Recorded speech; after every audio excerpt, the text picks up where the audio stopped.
greatest of His miracle is when Jesus saved us. At yan po ang pinakang mahalaga sa buhay ng tao, na dapat matiyak natin kung saan tayo patutungo after this life. Nais ko pong sabihin sa inyo na ito po ang pinakadakilang pagtitipon. Lahat ng mga churches na nagtitipon ang ipinangangaral si Kristo lang tagapagligtas, yan po ang dakilang pagtitipon.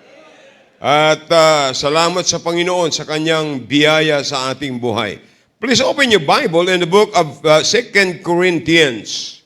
2 Corinthians chapter 6. Tayo po'y magsiting lahat bilang pagalang salita ng Diyos.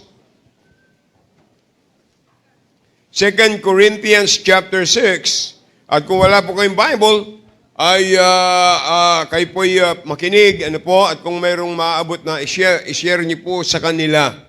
Sa church po, dito sa Christian Bible Baptist Church, we required every member to have their own Bible.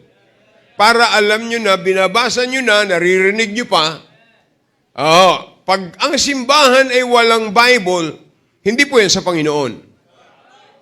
Hindi po yan sa Diyos. Kasi ang Biblia ay salita ng Diyos. Wala naman po tayong ibang pag-aaralan dito, kundi salita ng Diyos. At wala po tayong ipopromote dito, hindi po reliyon, kundi si Kristo. Kaya ito po'y hindi masyadong mahaba, maiksi lang po ito. Maniwala po kayo sa akin. Tayo po'y manalangin. Basahin mo natin, 2 Corinthians chapter 6 and verse 2. Ang sabi ng Bible, "For he saith, I have heard thee in a time accepted, and in the day of salvation I have succored thee. Behold, now is the accepted time. Behold, now is the day of salvation." Tayo po'y manalangin. Dakilang Diyos, salamat po sa inyo pong salita na aming binasa. Salamat po sa araw na ito na itinakda para po ay kami magkaroon ng promotion, each one bring one. Panginoon, salamat po sa mga anak nyo na nagdala ng bisita. Salamat din po sa aming mga visitors na ngayong umaga ay maririnig nila ang gospel. At dalangin po namin, O Diyos, ang banal na Espiritu ang siya gumawa sa aming pong puso at pagpalaan niyo pong lingkod niyong gagamitin. Panginoon, bigyan niyo po ng karunungan, kapangyarihan mula sa inyong salita. Banal na Espiritu, kayo po ang siyang gumawa sa aking buhay.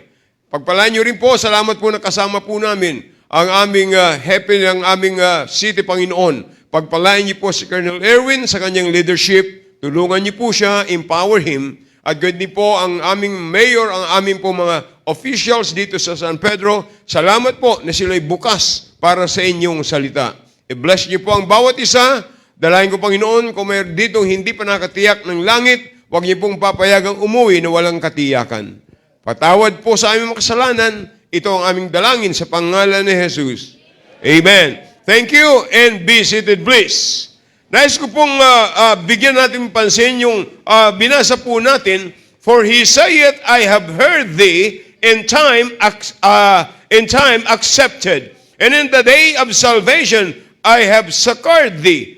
Behold, now is the accepted time. Behold, now is the day of salvation."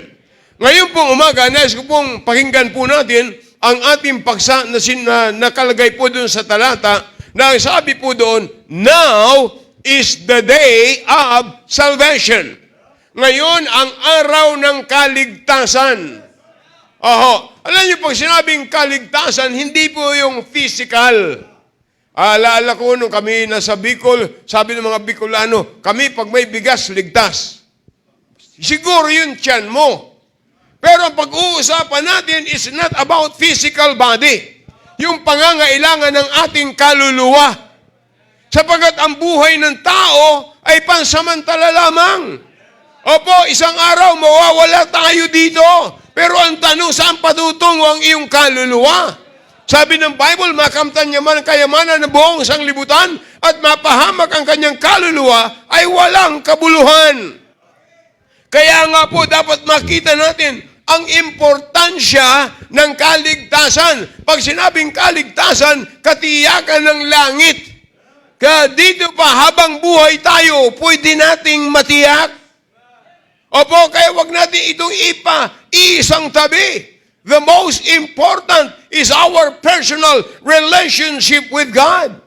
The question is, why did Jesus came? Sabi dun sa Luke chapter 19 and verse 10, for the Son of Man come to seek and to save that which was lost. Yan po ang sabi ng Bible. Tandaan po natin, doon sa Matthew chapter 1 and verse 21, si Maria, ginamit ng Diyos na siya ay ipinanganak, ng Panginoong Kristo ay ipinanganak. At ang sabi ng Bible, she shall bring forth a son, at may pangalan. Ang pangalan ay Jesus Christ. At ang Jesus Christ na yan po ang tagapagligtas. Kaya nga sabi ng Bible, sa binasa natin, now is the accepted time. Now is the day of salvation. Kaya nga po, ang tanong, what is salvation? Bakit mayroong kinakailangan maligtas? Sapagkat ang sabi ng Bible, may judgment po sa atin. Sabi sa Romans 3:23, for all have sinned and come short of the glory of God. Ang sabi ng Bible, sa magitan ng kasalanan ng isang tao, ang kamatayan ay pumasok sa libutan sapagkat ang lahat ay nagkasala nga. Ano sabi ng Biblia? For the wages of sin. Very clear po yan, Romans 6:23. Hindi po sins. For the wages of sin, just one sin. Nung siya dahil ay magkasala, ang tao ay nahiwalay sa Diyos spiritually.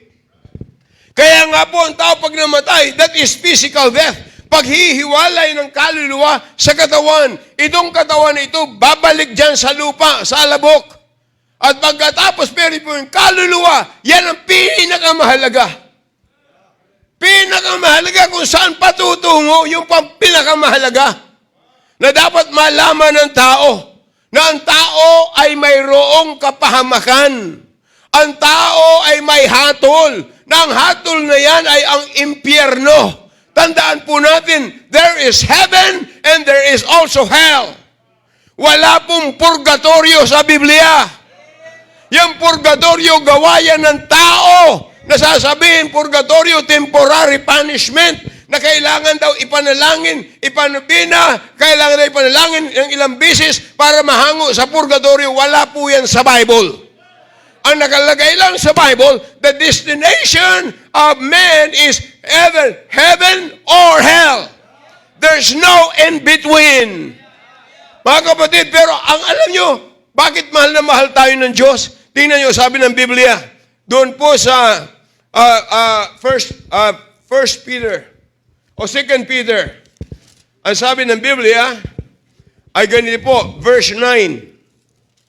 Ang sabi ng Biblia ay, the Lord is not slack concerning His promise, as some men count slackness, but is long-suffering to usward, not willing that any should perish, but that all should come to repentance. Ayaw ng Diyos, mahal tayo ng Panginoon. Ayaw ng Diyos na tayo ay pumunta sa impyerno. Tandaan po natin, dapat po nating malaman, maniwala po kayo, sa Bible ay nagtuturo na mayroong impyerno at mayroong langit. If you have personal relationship with God or with Christ, you will go to heaven. Pero kung wala po, after death, yan po ay destinasyon na ang pag-uusapan. You will go to hell and you will never laugh about hell. Because the Bible declares, nagpapahayag po ang Biblia tungkol sa impyerno. Langit, ang langit, it is a wonderful place, but hell is a horrible place. Na sabi ng Bible, in hell there is worm that dieth not, in hell there is fire that never quenches, and once you go to hell, you will be there forever and ever and ever and ever. Eternal punishment. Pero tandaan po natin, ayaw ng Diyos na pumunta ka doon, kaya nga ibinigay niya ang kanyang bugtong na anak.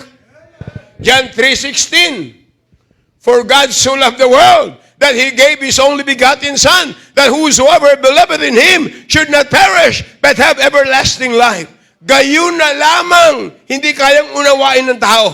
Basta sabi, gayon na lamang ang pag-ibig ng Diyos sa sanglibutan. Ang sanglibutan ay ang bawat isa sa atin. Sangkatauhan, yan ang sanglibutan. Mahal na mahal tayo ng Diyos. Any color of the skin, red and yellow, black and white, all are precious in His sight. Oh, Pastor, hindi niyo ako naunawaan. Ako'y makasalanan. Mahal ka ng Panginoon. Ako'y manginginom. Mahal ka ng Panginoon. Ikaw ay drug addict. Mahal ka ng Panginoon. Ikaw ay mandaraya. Mahal ka rin ng Panginoon. Because Christ came for sinners. Amen. Tandaan po natin, He gave His only begotten Son. Ang sabi po doon sa 1 Timothy chapter 2 verse 5, for there is one God and one mediator between God and man, the man Christ Jesus. Sa Acts chapter 4 and verse 12, ang sabi ng Bible, walang ibang pangalan sa silong ng langit na sukat ikaligtas. Hindi pangalan ng simbahan, hindi pangalan ng relihiyon, hindi pangalan ng leader. Si Kristo lang ang mayroong kapangyarihan para magligtas sa atin mula sa hatol sa impyerno. Kaya sabi ng Bible, now is the day of salvation. Bakit now? Now is now. Pag hindi mo alam ang now, taro ka ng pusa. Yung pusa marunong, now! Ngayon, ang araw ng kaligtasan. Kaya tandaan po natin, this is the right time for you. Pagpunta nyo dito sa simbahan, hindi yan by accident. It is God's plan for your life. This is the right time. This is the best time. Pay attention. Pay attention. Bakit po ngayon? When? Now! Bakit kinakailangan mong maligtas ngayon? Bakit kinakailangan matiyak ang langit? Bakit ngayon? Number one, because tomorrow may be late. Maaaring bukas, huli na. Wala po tayong kapangyarihan na magkontrol ng bukas. Wala. Wala po. Wala din pong may nakakatiyak na bukas. Buhay pa tayo. Biyaya lang ng Diyos. Ay, iba nga uminom lang ng kape. Namatay. Hindi kasi inalis yung kutsarita. Ayun, humarang sa ngalangal. Ayun, namatay. Hindi natin alam. Meron akong classmate. No, ako elementary. Namatay. Galing sa birthdayhan, natulog, ginigising ng umaga ng nanay, hindi na nagising. Yung aking isang barkada, naghahapunan. Pagkatapos, natumba lang, namatay. Walang nakakatiyak. Walang nakakatiyak ng bukas.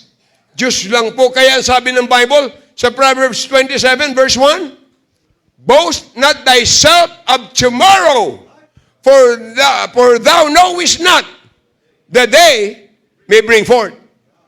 Huwag nating ipagmataas, ipagmalaki ang araw ng bukas. Kasi walang nakakaalam yan. Diyos lang nakakaalam. Kaya dapat matuto tayong magdepende sa Diyos. Amen? Kaya kinakailangan tayo marunong tumawag sa Panginoon. Ano sabi ng Bible? Doon po sa book of James. Sa James chapter 3, chapter 4. Ano sabi ng Bible? Sa verse 13, go to now, ye that say, today or tomorrow, we will go into such city and continue there a year and buy and sell and get gain. Verse 14, whereas ye know not what shall be on the morrow, for what is your life? It is even a vapor that appeareth for a little time, then vanisheth away.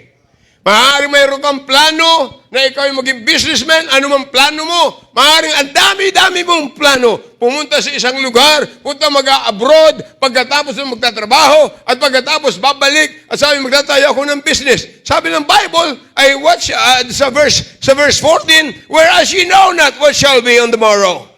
For what is your life? It is even a vapor that appeareth for a little time, then vanisheth away. Ang buhay ng tao ay parang alapaap. Nakikita natin ngayon, mamaya wala na. Kaya minsan, kumusta si ano? Ay, naku, ang tagal na, wala na. See? Kaya walang nakakatiyak ng buhay. Kaya dapat paghandaan.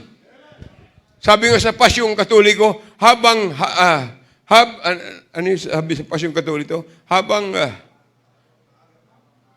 maaga pa'y mag-asikaso na, gumabin at dumilim na, wag ng pangapangapa. Ibig sabihin, habang buhay pa, matiyak mo na kung saan ka pupunta.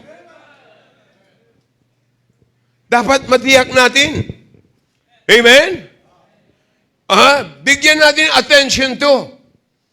Mga college students, mga career, mga magulang, mga kabataan. Bigyan natin ng attention. Pansinin. Bigyan natin ng pansin. Maaaring ang isip natin, puro hanap buhay.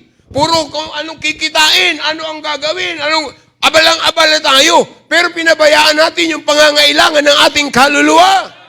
Marami mga tao na ayaw ng Biblia, ayaw ng salita ng Diyos. Pero tandaan natin, sapagkat habang buhay ka, yan ang pagkakataon. Kasi pag namatay na, ang pinag-uusapan niyan, destinasyon.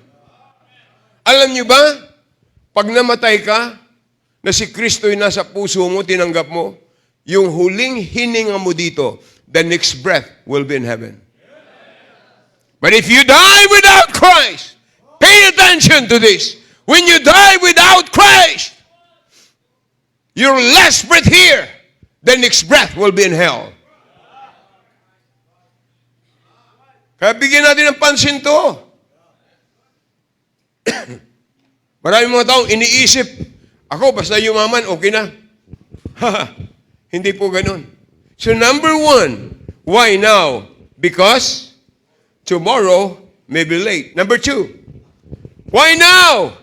Because today may be our last day. Ikaw, pastor, pag namatay ka, tiyak mo na ang langit? Sure, 100%.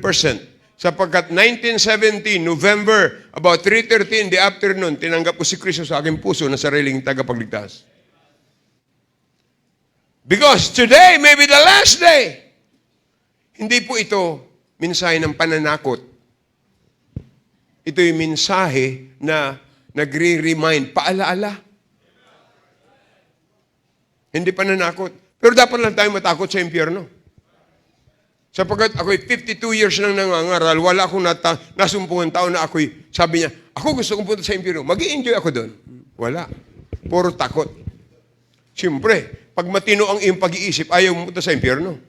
At pag matino ang isip mo, gusto mong punta sa langit. Hindi lang alam ng tao kung paano. At yan ang pinag-uusapan natin ngayon. At yan po ang dahilan kung bakit kayo inimbitahan ng mga members. At thank God for members. Ibig sabihin, mahal kayo ng Panginoon. Sa dinamay-dami ng tao, kayo na imbitahan, praise the Lord. Take advantage. Pay attention. I said, pay attention. Mahalaga po yan. Tingnan niyo po. Ang sabi niyo sa Luke chapter 12. Ang sabi ng Biblia, sa Luke chapter 12, from verse 16. Ang sabi ng Biblia ay ganito po. Luke chapter 12 and verse 16. Verse 16 hanggang 20. Ang sabi ng Bible, pakinggan nyo. And he spake a parable unto them, saying, the ground of a certain rich man brought forth plentifully. And he thought within himself, saying, what shall I do? Because I have no room where to bestow my fruits. And he said, this will I do. I will pull down my barns and build greater, and there I will bestow all my fruits and my goods. And I will say to my soul, soul, thou hast much goods laid up for many years. Take thine ease, eat, drink, and be merry. And in verse 20, and God said unto him, thou fool, this night thy soul shall be required of thee. Then whose shall those things be which thou hast provided? Kasaysayan po, isang parable na isang mayaman, siguro malaki ang lupain. At sinabi niya, wow, ang ganda ng aking mga aanihin. Pero ang aking kamalig ay maliit na. Kaya gigibain ko ang kamalig na ito at kung bundigang ito gigibain ko at papatayo ako ng mas malaki. At pagkatapos dito ko iipunin lahat ng aking ani at sasabihin ko sa aking kaluluwa, kaluluwa, magsaya ka, kumain ka, magsaya ka, uminom ka. Pero sabi ng Panginoon, ikaw na lalaking mangmang. Kukunin ko ang iyong kaluluwa ngayong gabi, mapapakanino yung mga pinagkayamanan mong yan. Kaya nga po, now, because maybe today, maybe our last day. Kaya sabi ng Panginoon, ngayon, akala mo sabihin ng Panginoon, pag ang Diyos nagsabing mangmang, mangmang talaga. Sa Diyos yun. Ikaw na lalaking mangmang, may panahon ka sa iyong sarili, gusto mo mag-ipon ng kayamanan, kukunin ko ngayon iyong kaluluwa, mapapakanino yan. Sa Book of Psalms, sabi ng Bible, ang mangmang lamang ang nagsasabing walang Diyos. Pag sinabi ng Diyos ng mangmang, mangmang talaga yan, kahit na valedictorian ka pa't magilakong dauldi. Pag sinabi ng Diyos, sigurado yan. Hindi natin alam. Tingnan nyo, 243, yung Air India, ang sakay doon, may mga plano sila, may sasalubong na sa pupuntahan nila. But what happened? Walang nagplano doon na sumakay na para sa mga aksidente. Meron mga naghabol na late ng 2 hours yata. Pero hindi na nakaabot. Isang na-save. Yung isa ay tumalon. Yun lang. Mga kaibigan, mahal tayo ng Diyos. Mahal tayo ng Diyos. Alam nyo, mayaman to. Walang masama na yumaman. Wala hong masamang yumaman. Oho. Pero lahat ng lahat ng mga mayayaman, may hangganan. Mamamatay din. Oh, yung mayaman sa Bible, sa Luke chapter 16, hanggang ngayon, naroon sa impyerno. At hanggang ngayon, nagsisigaw.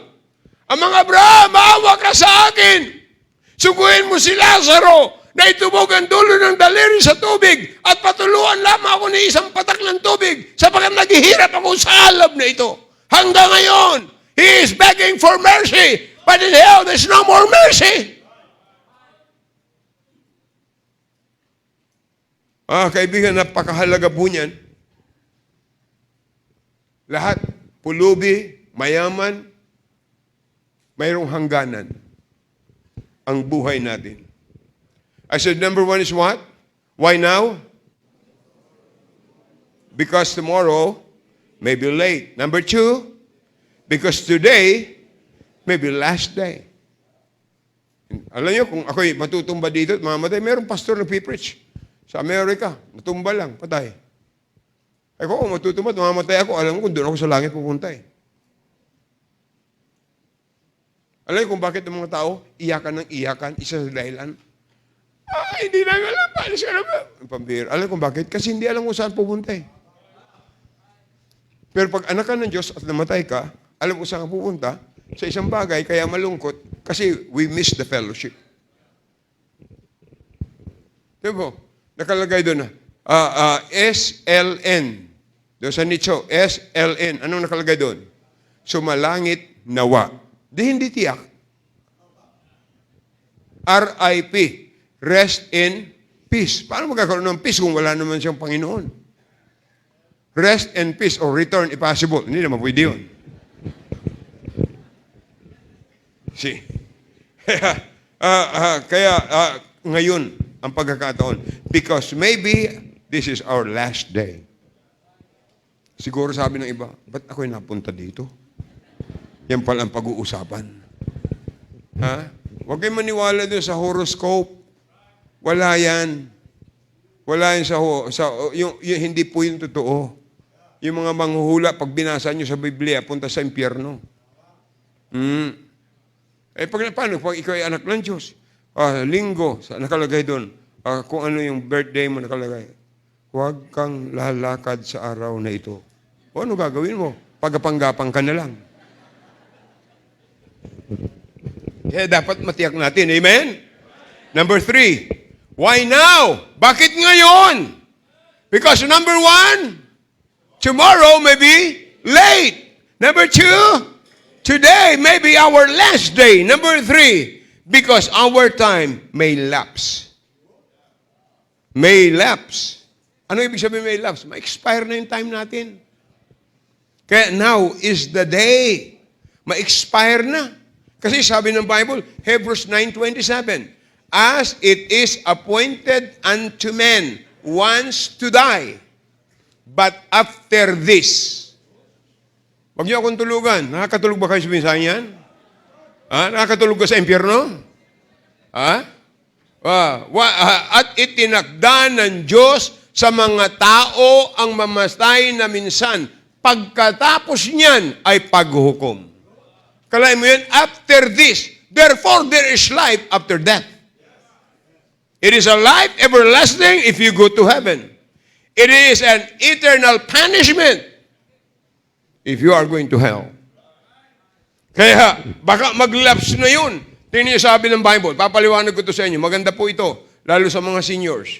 Psalms chapter 90. Ayan po ang sabi ng Biblia. Psalms chapter 90. From verse 10 hanggang 12. Ano sabi ng Bible? The day of our years are 80 years and 10. And if by reason of strength they be 80 years, yet is their strength labor and sorrow, for it is soon cut off, and we fly away. Kalahin mo yan? Sabi ng Biblia, ang lifespan ngayon, kalahin mo si Adan namatay siya 930 years old. Si Methuselah, 365. 969. Si Enoch ang 365 years. See? Pero ngayon, sabi, 10. Every score is 20. 10. So ang lifespan natin ngayon ay 70. Pero, for the reason of strength, pwede maging 40. Sino sa inyong 70 na? Join the club. Ay ako'y 70 na rin eh. Pero sabi ng Bible, for the reason of strength, pwede maging 80. Kaya, pagka more than 70 ka na, bonus na yan. Yan ang lifespan. Kaya alagaan mo ang iyong katawan. Huwag mo saksakan ng sigarilyo at saka alak. Ang sabi ng Bible, your body is the temple of the Holy Spirit. Pambihira, grabe. Kasi inilalagay natin sa katawan kaya hindi umaba ang buhay. Kain ng kain. Mamaya, membro ka na ng media. Anong media? Media bitis na. Dapat to pero sabi, ang mahalaga pong makita natin dito, yung lifespan ay 70 years. Pag nag-80 pa, maganda pag abot pa natin 100. Para may 100,000 tayo galing sa gobyerno. Pero saan mo pagagamitin yun? Kung ikaw naghihingalo na. Mag-i-enjoy lang yung manugang.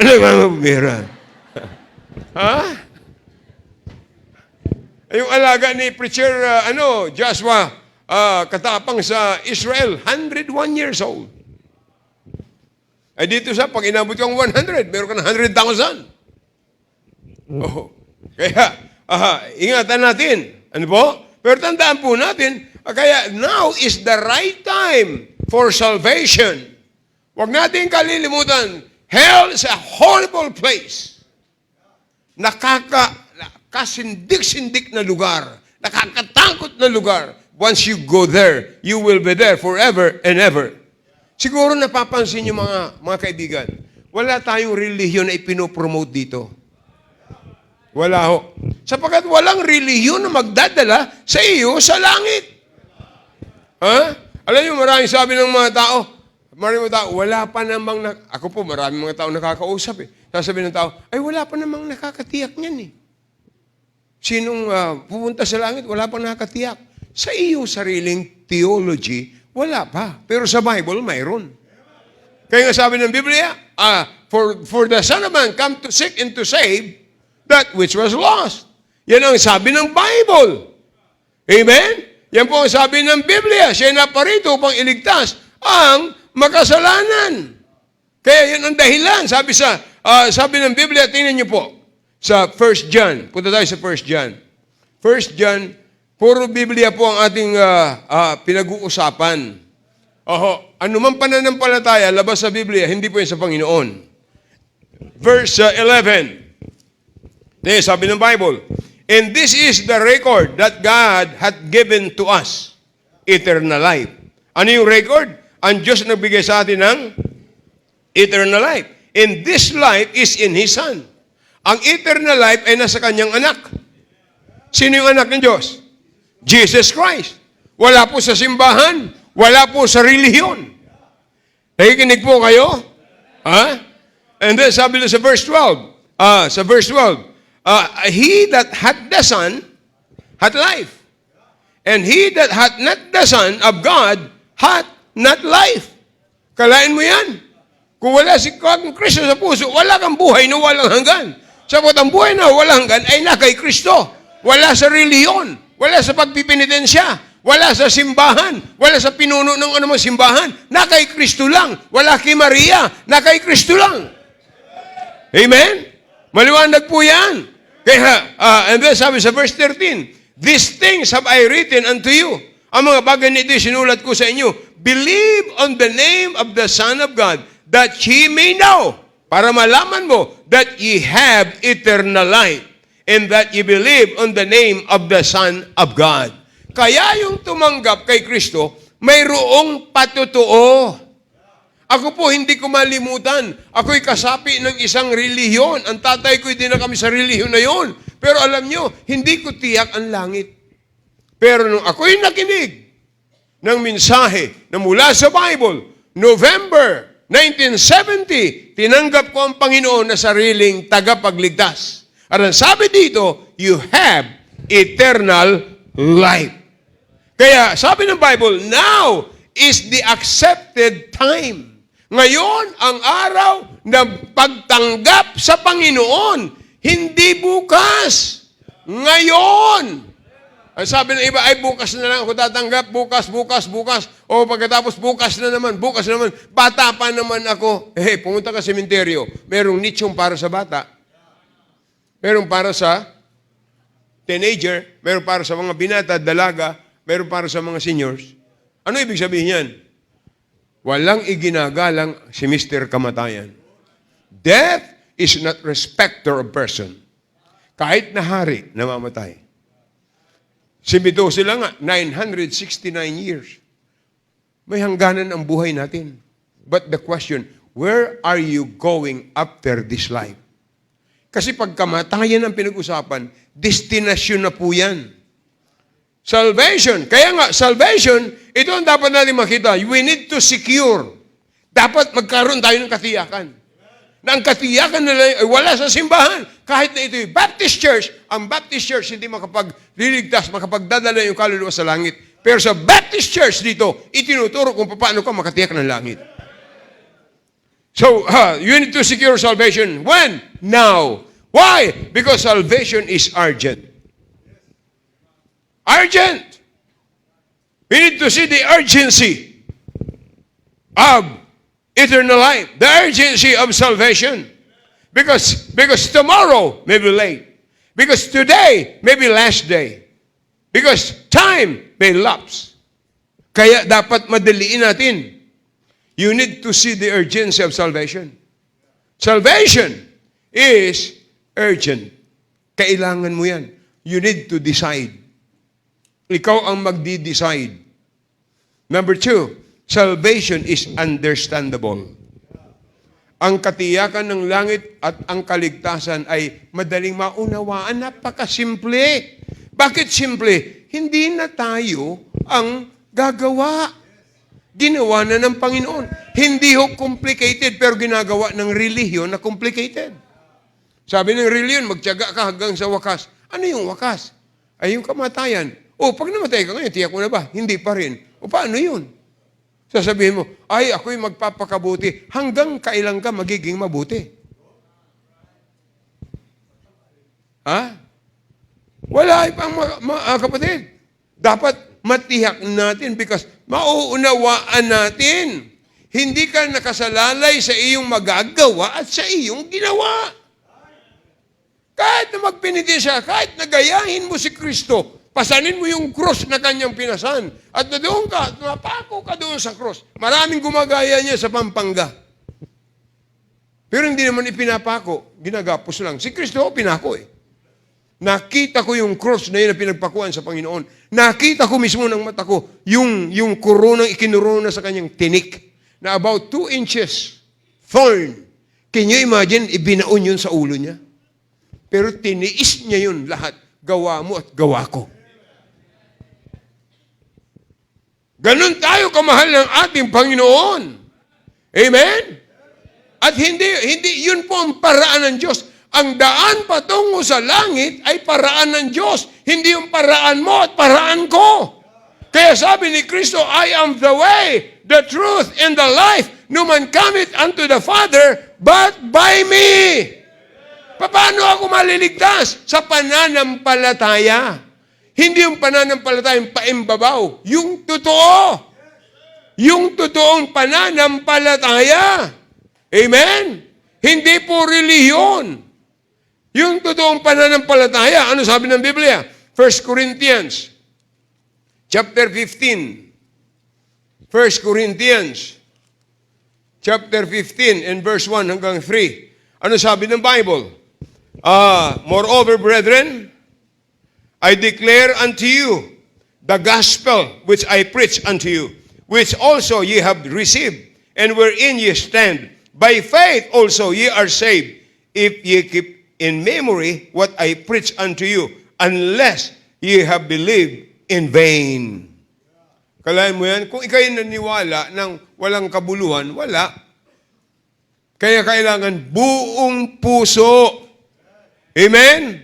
Dapat aminin natin, una, tayo ay makasalanan. Are you listening? Aminin natin na tayo makasalanan. O sino sa inyo, makapagtataas ng kamay, Pastor, ako'y walang kasalanan. Sige nga, sino? Wala? Ako lang? Ay, makasalanan din ako eh. Ha? So, inaamin natin. Bilang makasalanan, may hatol tayo na tayo ay pupunta sa impyerno. Aminin natin. Pero tandaan natin, mga kapatid, ang buhay natin may hangganan. Kaya sabi ng Bible, sa Ephesians 2:8, for by grace you are saved through faith, and that not of yourself, it is the gift of God. Pananampalataya sa ginawa ng ating Panginoong Hesukristo. Pag tinanggap mo siya sa puso mo na sarili mong tagapagligtas, magsisi ka ng kasalanan, pag tinanggap mo siya, ang sabi sa John 1:12, datapwat ang lahat ng sa Kanya, kay Kristo, nagsitanggap, pinagkalooban niya sila ng kapangyarihan na maging anak ng Diyos. Bakit po? Sapagkat ayaw nga ng Diyos na ikaw ay pumunta sa impyerno. Kaya pag pumunta ka sa impyerno, tinanggihan mo si Kristo. So, salvation is understandable. Naunawaan niyo po? Salvation is urgent. And the last, salvation is unmerited favor. See, pag sinabing unmerited favor, hindi karapat-dapat, ay ano yun? Yun ang grace. For by grace ye are saved. Yan sabi ng Bible. See? Sa biyaya, hindi po sa ating gawa. Kaya sabi ng Biblia, doon po sa Isaiah chapter 1. Isaiah chapter 1. Ang sabi ng Biblia po ay ito. Isaiah chapter 1 and verse chapter 1 of Isaiah verse 18. Ano sabi ng Bible? Sa chapter 1 verse 18 ng book of Isaiah. Ang sabi po ng Bible ay ganito. Okay. Verse 1, 18. Ano sabi niya? Come now, and let us reason together, saith the Lord. Though your sins be as scarlet, they shall be as white as snow. Though they be red like a crimson, they shall be as wool. Ano ibig sabihin niya, mga kapatid? Gaano ka man makasalanan? Sabihin natin na ikaw talaga walang maniwala sa iyo kasi sobra ng kasalanan mo, mahal ka pa rin ng Diyos. Sabi ng Panginoon, come! Come! Sabi ng Bible, ikaw ay sobra sa bisyo, drug addict ka, sabi ng Bible, come! Mahal ka ng Panginoon! Kung ikaw ay talagang matinding makasalanan, pusakal na makasalanan, mahal ka pa rin ng Panginoon! Sabi ng Bible, come! Come! Yan ang paanyaya ng Panginoon! Tingnan si Apostle Paul. Ano sabi ni Paul? I am the chief of sinners. Wala nang tatado pa kay Pablo. Pero tumanggap siya kay Kristo bilang sariling tagapagligtas. And he became the greatest among the apostles.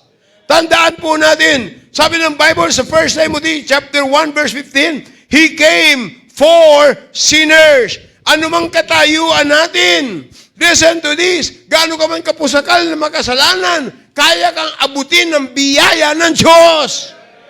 Gaano ka man alipin ng kasalanan, drug addict ka man, alipin ka, lasinggero ka man, ano mang kasalanan mo, fornication, adultery, mahal ka pa rin ng Panginoon. Pag tumanggap ka sa Panginoon, God will change your life. If any man be in Christ, he is a new creature. All things are passed away. Behold, all things are become new. Kaya sabi ng Panginoon, ngayon, kaya kang abutin ng biyaya ng Diyos. Si Pablo nga pinuno ng makasalanan, naabot ng biyaya ng Diyos. Oh, Pastor, ako'y laban sa aking magulang. Talagang inaaway ko. Mahal ka pa rin ng Diyos. Kaya kang abutin para baguhin ang Panginoon. Aabutin ka ng biyaya ng Diyos. Ngayong umaga, tanggapin mo siya na sarili mong tagapagligtas. Amen? Aminin natin na tayo isang makasalanan. Sabi ng Bible, for the wages of sin, Romans 6:23, ang kabayaran ng kasalanan ay kamatayan. Datapwat, ang kaloob ng Diyos ay buhay na walang hanggan. Eternal life. The wages of sin is death, but the gift of God, that's why salvation is a gift. Pagka sinabing regalo, hindi ka na dapat magpagal para makuha mo. Pag sabihin, sige, regaluhan kita, magtrabaho ka lang maghapon. Hindi yan regalo. Ang regalo, aabutin mo na lang. Aabutin mo na lang. O katulad si Brother Licerio, bibigyan niya daw ako mamaya ng 100,000, aabutin ko na lang. Kalain mo yan? Ha? Yan ang biyaya. Kaya, ang kaligtasan, ang katiyakan ng langit ay kaloob. Datapuhat ang kaloob ng Diyos ay buhay na walang hanggan diyan kay Kristo Jesus. Hindi po diyan kay Pablo. Hindi po diyan kay Pedro. Hindi po sinabi ng Bible, diyan kay Maria. Hindi po, kay Kristo. Si Maria ay mapalad sapagkat siya ginamit ng Diyos. Pero yung kaligtasan ng langit, mismo si Maria ay tumanggap din kay Kristo na sariling tagapagligtas. Kaya ang kaligtasan, katiyakan ng langit ay free. Bakit? Binayaran na ni Kristo. Tingnan mo yung dalawang tulisan sa cross. Yung nasa kaliwa, nakapako na si Kristo. Yung nasa kaliwa, kung ikaw matunay na anak ng Diyos, bumaba ka dyan, idamay mo kami. Humingi pa sa Panginoon, physical na kaligtasan. Maalis doon sa pagkapako. Para magnakaw na naman. Ano sabi ng Panginoon? Ama, patawarin mo sila sapagkat hindi nila nalalaman ang kanilang ginagawa. Nung marinig yun, nung isang tulisan, ano sabi niya? Panginoon, alalahanin mo ako pagdating mo sa iyong kaharian. Ano sabi ng Panginoon? Ngayon din, kakasamahin kita sa aking kaharian. Kaya salvation is now. Salvation is today. Because tomorrow may be late. Maybe today is your last day. Maybe your time will lapse. That's why salvation is today. Kaya nga tayong mga Kristiyano, mga miyembro ng simbahan, huwag tayong tamad sa pagdadala ng Ebanghelyo sa mga tao. Tayo hindi lamang disenyo ng Diyos na tagapuno ng simbahan. Tayo'y tagadala, inilalapit natin sa Panginoon ng mga tao. Kaya dapat ay tayo mag-soul winning, mag-involve sa soul winning. To God be the glory sa mga Kristiyano na nagdala ng mga bisita. At nais ko pong sabihin sa mga bisita, mahal na mahal kayo ng Diyos. Ngayong umaga, tanggapin niyo si Kristo sa puso niyo na sariling tagapagligtas. Paano, Pastor, tatanggapin? Romans 10:13. Ang nakalagay doon, whosoever shall call upon the name of the Lord shall be saved. Sino man tumawag sa pangalan ng Panginoon ay maliligtas. Sino yung pangalan ng Panginoon? Jesus Christ. Tatawag tayo sa Kanya. Paano tatawag? Yun simpleng panalangin. Pag sinabing panalangin, hindi dapat memoryado. Pag sinabing panalangin, galing dapat sa puso. Pag memoryado, galing lang yan sa memory. Dapat galing dito. Kaya kailangan sumampalataya tayo ng buong puso. Paano ba so gagawin? Okay. Ililid ko po kayo. Ililid ko po kayo sa panalangin. Panalangin ng pagsisi ng kamatayan, ng kasalanan, at pagtanggap kay Kristo na sariling tagapagligtas. Hindi po yung panalangin ko ang magbabago o ang magliligtas sa inyo. Ang magliligtas sa inyo, yung personal yung pagtanggap sa Kanya bilang sariling tagapagligtas. Kaya inaanyahan ko po lahat ng mga bisita, saan man po kayo naroon, sa building na ito, sa kabilang building, inaanyahan ko kayo, sumunod po kayo sa aking panalangin. Uulitin ko po, hindi yung prayer ko magdadala sa inyo sa langit, si Kristo. At ililid ko lang po kayo. Kung totoo, sumasampalataya kayo at buong puso, sumunod kayo sa panalangin. Kaya po, inaanyayahan ko po lahat ng aming mga bisita na tumayo. Pakitayo nga po lahat. Amen. Praise the Lord. Amen. Nais pong tanggapin ng Panginoon na sariling tagapagligtas. Tayo po yumuko at ililid ko po kayo sa prayer. Sige po, nakayuko, nakapikit para tayo nakakonsentrate sa Diyos. Sumunod po kayo sa aking panalangin sa malakas na boses. Nais yung tanggapin ng Panginoon sa inyong puso na sariling tagapagligtas. Sumunod po kayo sa akin sa malakas na boses. Ito po ang panalangin. Dakilang Diyos, salamat po sa salita nyo na aking narinig. Nakilala ko na ako'y isang makasalanan at inyong hinatulan patungo sa impyerno. Ngunit, salamat po sa Panginoong Jesucristo na bayubay sa krus, nadanak ang kanyang dugo, dahilan ng aking mga kasalanan. Salamat po, Panginoon, ngayong umaga, pinagsisisihan ko po